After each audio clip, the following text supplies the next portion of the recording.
नमस्कार दोस्तों, exam viewers में आपका स्वागत है। आज का क्लास में हम लोग पढ़ेंगे झारखंड का करंट अफेयर। जितने भी मोस्ट इम्पोर्टेंट करंट अफेयर हैं वो सारे करंट अफेयर को हम लोग कवर करेंगे। सारे करंट अफेयर आपका एग्ज़ाम पॉइंट ऑफ व्यू से सिलेक्ट किया है मेरे सारे क्वेश्चन को, तो आपके लिए बहुत फ़ायदेमंद है। तो चलिए जल्दी से आप लोग इस लिंक को शेयर कर दीजिए ताकि अधिक से अधिक लोग जुड़े। और चलिए शुरुआत करते हैं आज का क्वेश्चन से। आज का पहला क्वेश्चन हम लोग देखेंगे। आज का पहला क्वेश्चन है हमारे लिए आपके पास, झारखंड के मतदाता सूची। झारखंड के मतदाता सूची है ना, झारखंड के मतदाता सूची के जो लिंगानुपात हैं वो कितनी वृद्धि दर्ज कर दी गई है। मतलब पिछले साल कितना था और अभी कितना हो गया है ना। तो झारखंड के मतदाता सूची का जो लिंगानुपात में जो वृद्धि कर दी गई है वो कितनी कर दी गई है। तो देखिएगा, ऑप्शन नंबर यहाँ 4 दिया हुआ है, बी में 3 है, सी में 5 और डी में 6 है। तो आपको बताना है कि लिंगानुपात में कितनी वृद्धि कर दी गई है, यानी पिछले साल कितना था और अभी कितना हो गया है। तो पिछले साल कितना था और अभी कितना हो गया है, तो टोटल 3 का वृद्धि हुआ है। लिंगानुपात में टोटल कितने का वृद्धि हुआ है, 3 का वृद्धि हुआ है। चलिए इसके बारे में हम लोग देख लेते हैं, पहले कितना था और बाद में कितना हो गया है ना। तो चलिए देखते हैं। पहले हमारा जो था झारखंड के मतदाता सूची में जो लिंगानुपात था वो पहले था 937 था। कितना था, 937 था।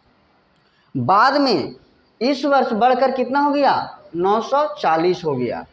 अगर टोटल वृद्धि देखेंगे हम लोग तो कितना हुआ, टोटल वृद्धि 3 हुआ। तो पिछले साल 937 था और इस वर्ष कितना हो गया, 940। तो झारखंड के मतदाता सूची का लिंगानुपात में जो वृद्धि हुआ वो कितना हुआ, तो टोटल 3 का वृद्धि हुआ। ठीक है, चलिए नेक्स्ट क्वेश्चन में हम लोग आते हैं। नेक्स्ट क्वेश्चन है हमारा प्रदीप कुमार मिश्रा, है ना। प्रदीप कुमार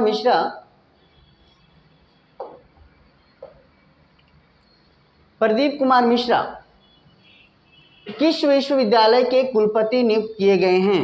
प्रदीप कुमार मिश्रा जी जो हैं वो किस महाविश्वविद्यालय के कुलपति नियुक्त किए गए हैं। तो ऑप्शन देखेंगे यहाँ पे, ए में JUT, बी में AMU, ए में है AKTU और डी में है DU। तो इसका राइट आंसर कमेंट करके बताइए, आप लोग फटाफट बताइए कि इसका राइट आंसर क्या है। 4 ऑप्शन दिया गया हुआ है, आपको बताना है। तो इसका राइट आंसर है option number A, C. Option number C, AKTU विश्वविद्यालय के कुलपति नियुक्त किए गए हैं प्रोफेसर प्रदीप कुमार मिश्रा। इसके बारे में देखेंगे हम लोग। झारखंड प्रौद्योगिकी झारखंड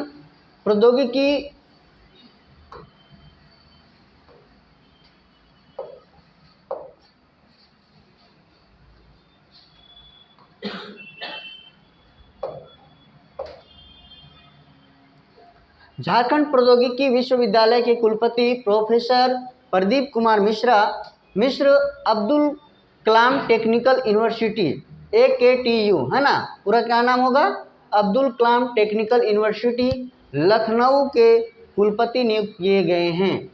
कहाँ के, लखनऊ में है Abdul Kalam technical university AKTU, वहाँ के कुलपति नियुक्त किए गए हैं प्रोफेसर प्रदीप कुमार मिश्र जी। ठीक है, इसके बाद देखेंगे, इसके बाद का प्रश्न हम लोग देखेंगे, पलामू बाघ अभ्यारण्य है ना। पलामू बाघ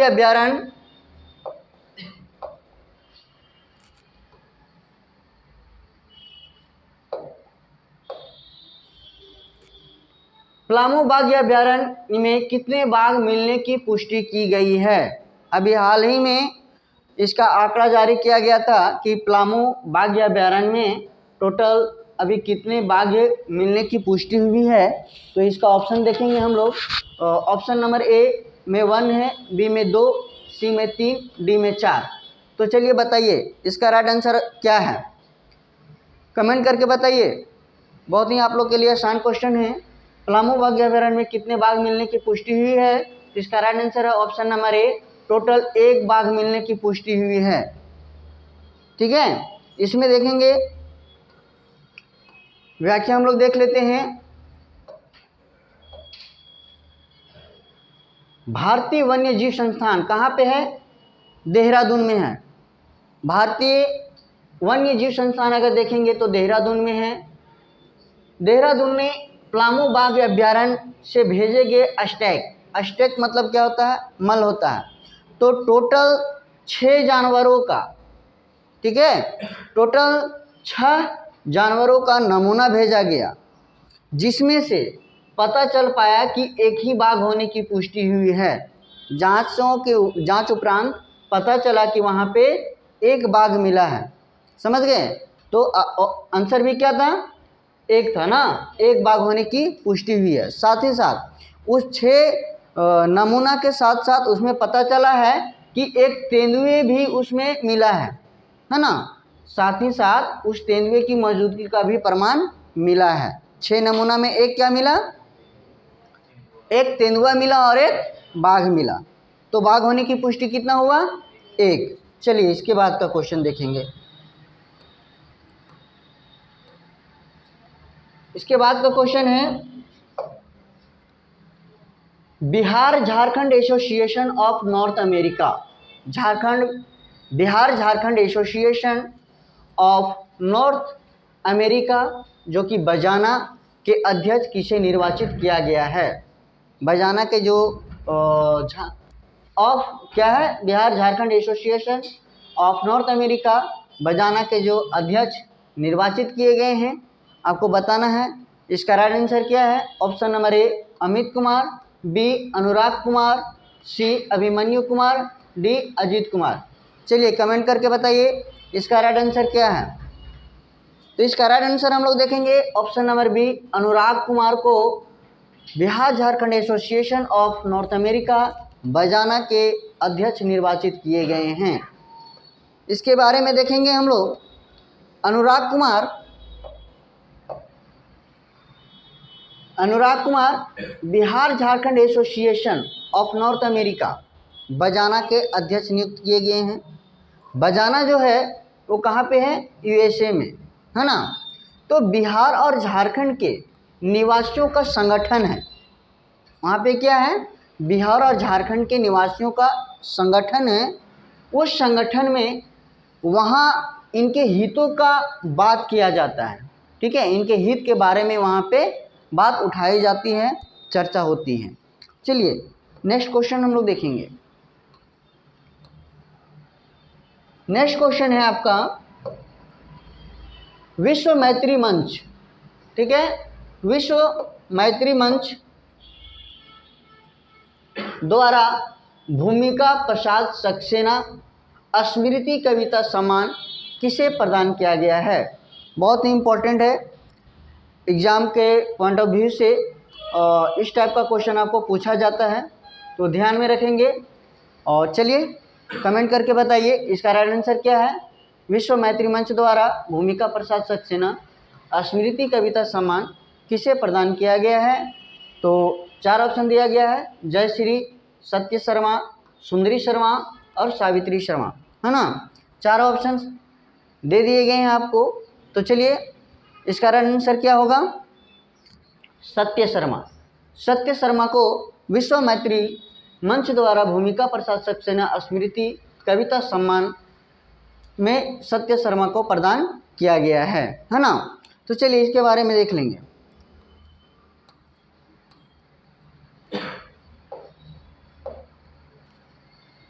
अंतर्राष्ट्रीय विश्व मैत्री मंच द्वारा रांची के सत्य शर्मा को उनके कविता संग्रह, अब कविता संग्रह, सत्य शर्मा का कविता संग्रह का नाम क्या है? 30 पार की नदियाँ। क्या नाम है? 30 पार की नदियाँ के लिए 2021 का द्वारिका प्रसाद सक्सेना स्मृति कविता सम्मान प्रदान किया गया है। समझ गए?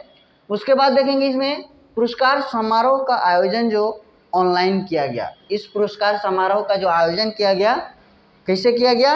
ऑनलाइन किया गया है ना, और जिसमें मानधन, स्मृति चिन्ह एवं शॉल प्रदान किया गया। क्या प्रदान किया गया? मानधन, स्मृति चिन्ह एवं शॉल प्रदान किया गया। राइट। इसके बाद देखते हैं आगे क्वेश्चन नंबर 6 देखेंगे हम लोग। राष्ट्रीय पावर लिफ्टिंग प्रतियोगिता में झारखंड के कितने खिलाड़ियों ने स्वर्ण पदक जीता है? राष्ट्रीय पावर लिफ्टिंग प्रतियोगिता में जो झारखंड के कितने खिलाड़ी हैं जिनको स्वर्ण पदक हासिल हुआ है, स्वर्ण पदक मिला है? तो ऑप्शन नंबर ए 1, 2, 3, 4। चलिए कमेंट करके बताइए। तो इसमें राइट आंसर होगा ऑप्शन नंबर बी 2। टोटल राष्ट्रीय पावर लिफ्टिंग प्रतियोगिता में झारखंड के 2 खिलाड़ियों को, ठीक है, कितने खिलाड़ियों को स्वर्ण पदक मिला है? तो टोटल 2 खिलाड़ियों को स्वर्ण पदक मिला है। चलिए इसके बारे में हम लोग देख लेते हैं। उदयपुर, ठीक है, उदयपुर में 6 जनवरी को संपन्न हुए राष्ट्रीय पावर लिफ्टिंग प्रतियोगिता में झारखंड के 2 खिलाड़ियों को, कितने खिलाड़ियों को? 2 खिलाड़ियों को स्वर्ण पदक मिला, जिसमें से एक बोकारो की है, बोकारो की विशाखा सिंह ने 52 केजी भार वर्ग में, कितने? 52 केजी, 52 केजी वर्ग में 2 राष्ट्रीय रिकॉर्ड बनाकर इन्होंने स्वर्ण पदक हासिल किया। साथ ही साथ जो दूसरे हैं वो मोहम्मद शकरुद्दीन ने 59 केजी भार के साथ, कितना? 59 केजी भार के साथ इन्होंने राष्ट्रीय रिकॉर्ड बनाकर स्वर्ण पदक हासिल किए। तो कितने लोग? 2 लोग। पहला कौन थे? बोकारो के रहने वाले थे विशाखा सिंह, और दूसरे हैं मोहम्मद शकरुद्दीन।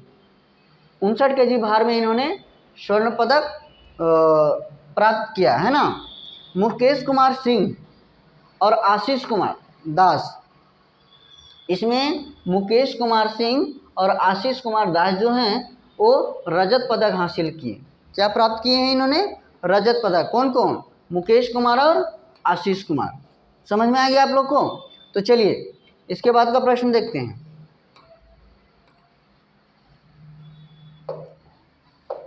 इसके बाद का प्रश्न है, झारखंड के किस परियोजना को राष्ट्रीय ई गवर्नेंस अवार्ड से सम्मानित किया है? ठीक है, झारखंड के किस परियोजना को राष्ट्रीय ई गवर्नेंस अवार्ड से सम्मानित किया गया है?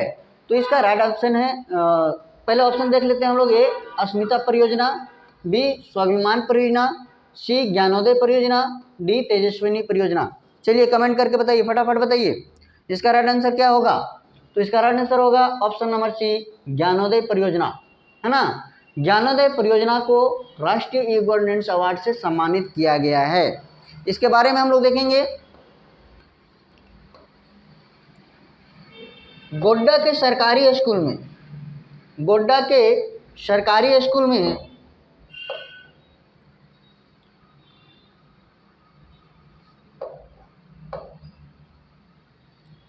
गोड्डा के सरकारी स्कूलों में चल रहे ज्ञानोदय गोड्डा परियोजना, कहाँ पे? गोड्डा के सरकारी स्कूलों में चल रहे ज्ञानोदय गोड्डा परियोजना को राष्ट्रीय ई गवर्नेंस अवार्ड से सम्मानित किया गया है। राष्ट्रीय ई गवर्नेंस अवार्ड से सम्मानित किया गया। यह अवार्ड 24वें राष्ट्रीय ई गवर्नेंस सम्मेलन के द्वारा, कितना हुआ? 24वें ना, 24वें राष्ट्रीय ई गवर्नेंस सम्मेलन के दौरान दिया गया, और इसके तहत ट्रॉफी, प्रशस्ति पत्र और 1 लाख रुपये पुरस्कार का चेक भी सौंपा गया। इसमें क्या क्या मिला इनको? ट्रॉफी दिया गया, प्रशस्ति पत्र दिया गया और 1 लाख रुपये का पुरस्कार का चेक प्रदान किया गया। इसके बाद का प्रश्न देखेंगे। इसके बाद का प्रश्न है, जनवरी 2022 में,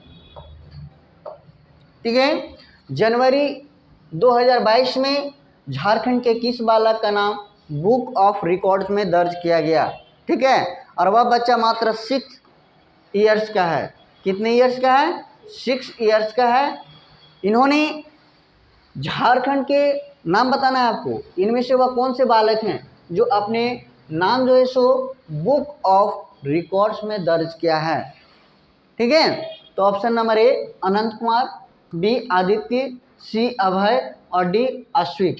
चलिए कमेंट करके बताइए, फटाफट आंसर बताइए। इसका आंसर है option number D Ashvik. Ashvik जो हैं वो बुक ऑफ रिकॉर्ड्स में अपना नाम जो है सो दर्ज कर लिए हैं। तो चलिए इसके बाद का प्रश्न देखेंगे, इसके बाद का सॉल्यूशन हम लोग देख लेते हैं इसका। सबसे पहले इसका सॉल्यूशन देख लेंगे। तो रांची के ही हैं अश्विक कुमार। कहाँ के हैं? अश्विक जो हैं वो रांची के हैं। इन्होंने सामंत महज 6 साल की उम्र में, बताया था ना, 6 साल की उम्र में अपनी प्रतिभा के दम पर इन्होंने अपना नाम जो है सो बुक ऑफ रिकॉर्ड्स 2022 में इन्होंने दर्ज कर लिया है। अश्विक जो हैं वो जानवरों, ठीक है, सरीसृपों और पक्षियों को, ठीक है, आँखों में पट्टी बांधकर, समझ गए, आँखों में पट्टी बांधकर पहचानने में रिकॉर्ड बना लिया है। इन्होंने 70 सेकंड में, कितने, 70 सेकंड में 104 तरह के जानवरों को पहचानने का क्षमता रखा है इन्होंने। समझ रहे हैं आप लोग? यानी अश्विक जो हैं वो किसी तरह का भी जानवर हो, सरीसृप हो या पक्षी हो, अपने आँख में पट्टी बांध लिया करते थे और पट्टी बांधने के बाद इन्होंने उनको 70 सेकंड में 104 पक्षियों या जानवरों को इन्होंने पहचानने का क्षमता रखा और अपना नाम जो है सो बुक ऑफ रिकॉर्ड 2022 में दर्ज कर लिया। चलिए इसके बाद का प्रश्न देखेंगे। इसके बाद का प्रश्न है 31वीं राष्ट्रीय सीनियर रोइंग, ठीक है, जिसको बोलते हैं नौकायान। 31वीं राष्ट्रीय सीनियर रोइंग, 31वीं राष्ट्रीय सीनियर रोइंग नौकायान प्रतियोगिता में झारखंड की जोड़ी को कौन सा स्थान प्राप्त हुआ है? जो झारखंड की जोड़ी थी 31वीं राष्ट्रीय सीनियर रोइंग नौकायान में, उनको कौन सा स्थान प्राप्त हुआ है? तो इसमें देखेंगे ऑप्शन नंबर ए पहला, दूसरा, तीसरा, चौथा। तो आप लोग बताइए कमेंट करके इसका राइट आंसर क्या होगा। तो इसका राइट आंसर होगा ऑप्शन नंबर सी, तीसरा स्थान प्राप्त किए हैं। झारखंड की जो जोड़ी थे वो कौन सा स्थान प्राप्त किए? तीसरा स्थान प्राप्त किए। इसके बारे में देख लेते हैं हम लोग। इसके बारे में देखेंगे, यह जो नौकायान का प्रतियोगिता हुआ वो कहाँ पे हुआ? तो पुणे में आयोजित हुआ। 31वीं राष्ट्रीय सीनियर रोइंग नौकायान का प्रतियोगिता हुआ पुणे में, जो कि झारखंड की जोड़ी को तीसरा स्थान, थर्ड स्थान प्राप्त हुआ। गुरप्रताप सिंह और किरणदीप सिंह की जोड़ी थी, ठीक है, गुरप्रताप सिंह और किरणदीप सिंह की जोड़ी थी और इन्होंने 7 मिनट 11.8 सेकंड में रेस को पूरा कर लिया। कितने देर में? 7 मिनट 11.8 सेकंड में इन्होंने अपने रेस को पूरा किया और वह तीसरे स्थान पे रहा। ठीक है, इसके बाद का प्रश्न हम लोग देखेंगे। इसके बाद का प्रश्न है झारखंड के किस व्यक्ति को, झारखंड के वह कौन से व्यक्ति हैं, झारखंड के वह कौन से व्यक्ति हैं जिनको UIDAI है ना, UIDAI मतलब आधार कार्ड, आधार कार्ड के सहायक महानिदेशक किन्हें बनाया गया है? क्वेश्चन क्या है, गौर से देखिएगा कि झारखंड के वह कौन से व्यक्ति हैं जिनको आधार कार्ड के सहायक महानिदेशक बनाया गया है? तो ऑप्शन दिया हुआ है यहाँ, कितना, 4 ऑप्शन दिया हुआ, धीरज कुमार, नीरज कुमार, मुकुल कुमार और मोहित कुमार। चलिए इसका राइट आंसर क्या होगा, कमेंट करके बताइए। इसका right answer option number B, Neeraj Kumar. Neeraj Kumar को झारखंड के UIDAI के सहायक महानिदेशक बनाया गया। इसके बारे में हम लोग देख लेंगे।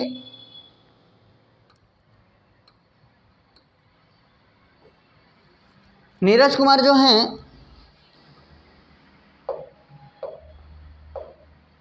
नीरज कुमार जो हैं वो दक्षिण पूर्व रेलवे के चीफ पब्लिक रिलेशन ऑफिसर भी हैं और इनको UIDAI आधार कार्ड का सहायक महानिदेशक बनाया गया और इनको रांची में आधार के क्षेत्रीय कार्यालय में आधार के क्षेत्रीय कार्यालय में योगदान देंगे। नीरज कुमार मूलतः जो हैं वो कहाँ के निवासी हैं? तो रांची के निवासी हैं। कहाँ के निवासी हैं? रांची के निवासी हैं। ठीक है, चलिए इसके बाद का प्रश्न हम लोग देखेंगे।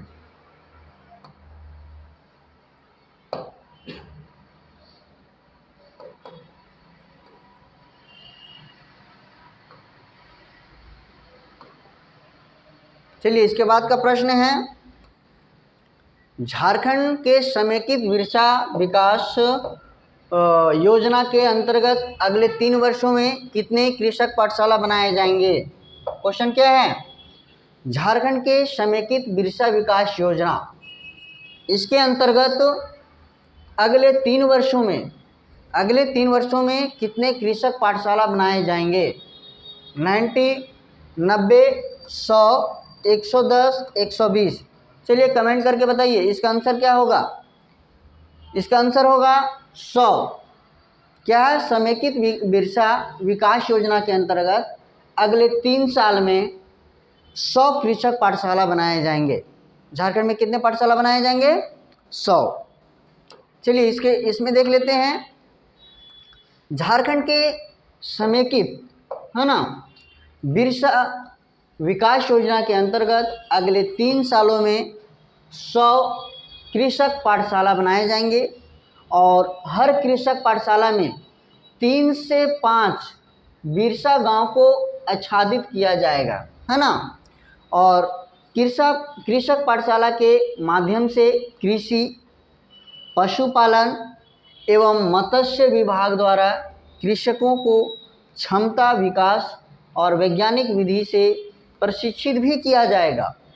साथ ही कृषक पाठशाला के माध्यम से supply chain, custom, hiring centre और मार्केट लिंकेज की सुविधा भी उपलब्ध कराई जाएगी।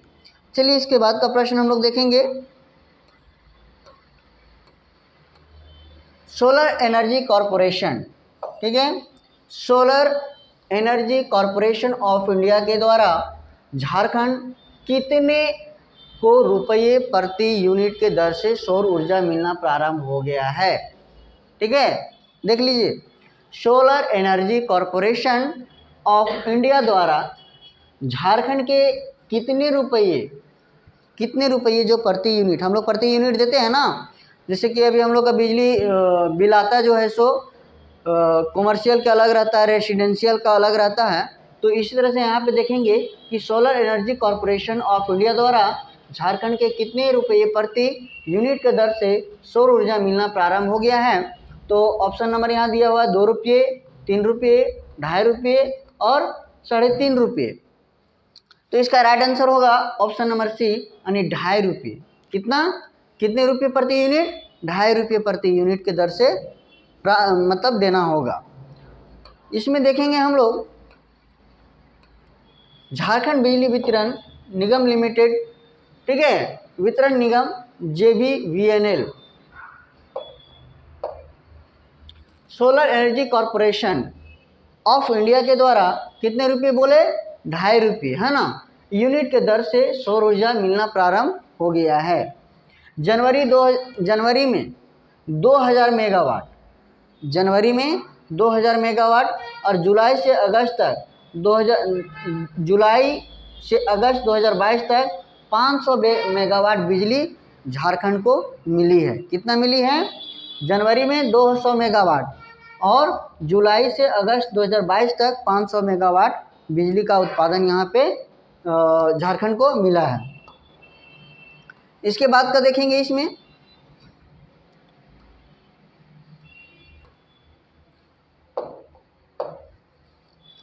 जस्टिस LPN सहदेव की कौन सी पुण्यतिथि 10 जनवरी 2022 को मनाई गई? जस्टिस LPN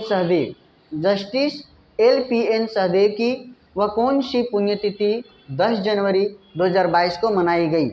10 जनवरी 10वीं पुण्यतिथि, ठीक है, 10 जनवरी 10वीं पुण्यतिथि। तो इसका राइट आंसर क्या हो जाएगा? Option number C, justice LPN Sahdev की 10वीं पुण्यतिथि 10 जनवरी 2022 को मनाई गई। इसके बाद देखेंगे, इसमें व्याख्या देख लेते हैं हम लोग।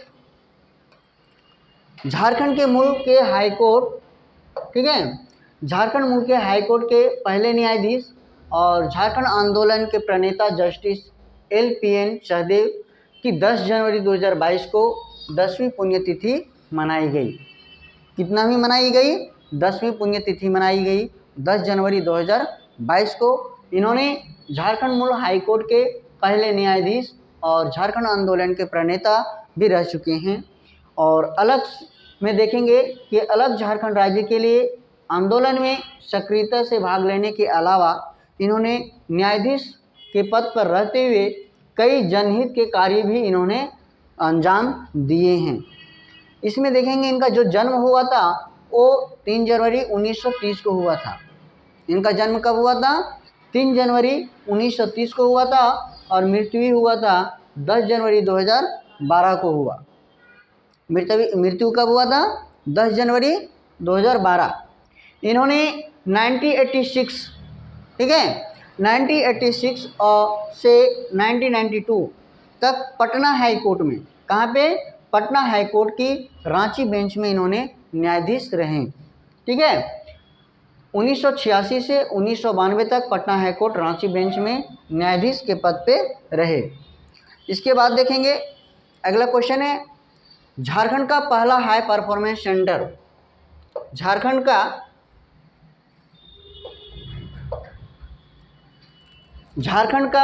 पहला हाई परफॉर्मेंस सेंटर कहाँ खोला जाएगा? चलिए कमेंट करके बताइए आप लोग। Option number 1 Khelgaon Ranchi, B Simdega, C Jamshedpur, D Gumla. Jharkhand का पहला हाई परफॉर्मेंस सेंटर जो खोला जाएगा वो कहाँ खोला जाएगा, आपको बताना है। चलिए बताइए कमेंट करके। तो इसका राइट आंसर होगा option number A Khelgaon Ranchi में, जो झारखंड का पहला हाई परफॉर्मेंस सेंटर खोला जाएगा। कहाँ खोला जाएगा? रांची खेलगांव में खोला जाएगा। इसके बारे में हम लोग देख लेते हैं। झारखंड का पहला हाई परफॉर्मेंस, झारखंड का पहला हाई परफॉर्मेंस सेंटर कहाँ खोला जाएगा? तो झारखंड में अगले 6 माह में इसकी स्थापना की जाएगी। यह एक्सपर्ट खिलाड़ी, ठीक है, जो एक्सपर्ट खिलाड़ी रहेंगे इनका क्षमता जो है सो मशीनों के जांच के माध्यम से पता किया जाएगा और यह बताएगी कि वे खेल में बेहतर प्रदर्शन कैसे कर सकते हैं। जो खिलाड़ी हैं वो अपने खेल में अच्छा प्रदर्शन कैसे कर सकते हैं। एक एथलीट खिलाड़ी के हृदय के ऊपर सेंसर लगाकर ऑक्सीजन देते हुए उसे तो लाया जाएगा और इससे उसकी क्षमता, स्टेमिना का पता चलाया जाएगा।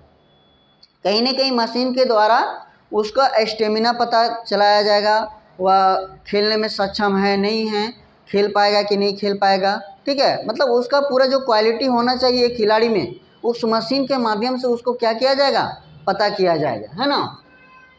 और उसकी क्षमता कहाँ कमी रहेगी और उसको कैसे दुरुस्त भी किया जाएगा। अगर वो पूरी तरह से फिट नहीं है तो उसको कैसे फिट किया जाएगा, उस मशीन के माध्यम से पता कर लिया जाएगा। साथ में यह भी बताया जा सकेगा कि तीरंदाज के लिए उसकी कलाइयों में ताकत, ठीक है, जैसे कि हम लोग क्या करते हैं, क्रिकेट खेलते हैं तो मतलब कि चौका मारना है, छक्का मारना है या तो कहीं पे मारना है, तो मतलब हाथ की कलाई का कमाल होता है, पूरा ताकत नहीं लगाया जाता है, समझ गए। तो उसी तरह इसमें देखेंगे कि यह बताया जा सकेगा कि तीरंदाज के लिए उसकी कलाइयों में ताकत, हाथों का सही एंगल, स्टेबिलिटी की ज़रूरत जो होती है वो फिजियोलॉजी की मशीनों खिलाड़ी की जांच कर यह सभी जानकारी देंगे और मॉनिटरिंग भी की जा सकती है। और अगर लड़के मतलब खिलाड़ियों को अगर चोटिल भी हो जाते हैं तो इसमें इलाज का भी प्रावधान है, इसमें भी उनको सहायता मिलेगा। समझ गए होंगे। तो चलिए इसके बाद का प्रश्न देखेंगे। इसके बाद का प्रश्न है, झारखंड रक्षा शक्ति विश्वविद्यालय का पहला दीक्षांत समारोह जो मनाया गया और उसका नाम दिया गया, वो क्या दिया गया? झारखंड रक्षा शक्ति विश्वविद्यालय का पहला दीक्षांत समारोह का जो नाम दिया गया वो क्या दिया गया, आपको कमेंट करके बताना है। ऑप्शन नंबर ए दीक्षांत समारोह, अलंकरण समारोह, स्क्वैश 2022, दीप 2022, क्या नाम दिया गया बताइए कमेंट करके फटाफट। झारखंड रक्षा शक्ति विश्वविद्यालय का पहला दीक्षांत समारोह का नाम दिया गया है, वो ऑप्शन है ए दीक्षांत समारोह, अलंकरण समारोह, स्क्वैश 2022, दीप 2022। तो इसका राइट आंसर क्या होगा, ऑप्शन नंबर बी अलंकरण समारोह। झारखंड रक्षा शक्ति विश्वविद्यालय का पहला दीक्षांत समारोह का जो नाम दिया गया वो अलंकरण समारोह नाम दिया गया। ठीक है, तो चलिए आज का क्लास यहीं समाप्त होता है। तो अगर इस चैनल को लाइक नहीं किए हैं तो लाइक कर दीजिए, और सब्सक्राइब भी नहीं किए तो सब्सक्राइब कर दीजिए, और अपने दोस्तों तक ज़्यादा से ज़्यादा शेयर कीजिए ताकि लोगों को, स्टूडेंट्स को यह क्वेश्चन का कलेक्शन मिल सके और एग्ज़ाम में बेहतर कार्य करें, है ना। चलिए धन्यवाद।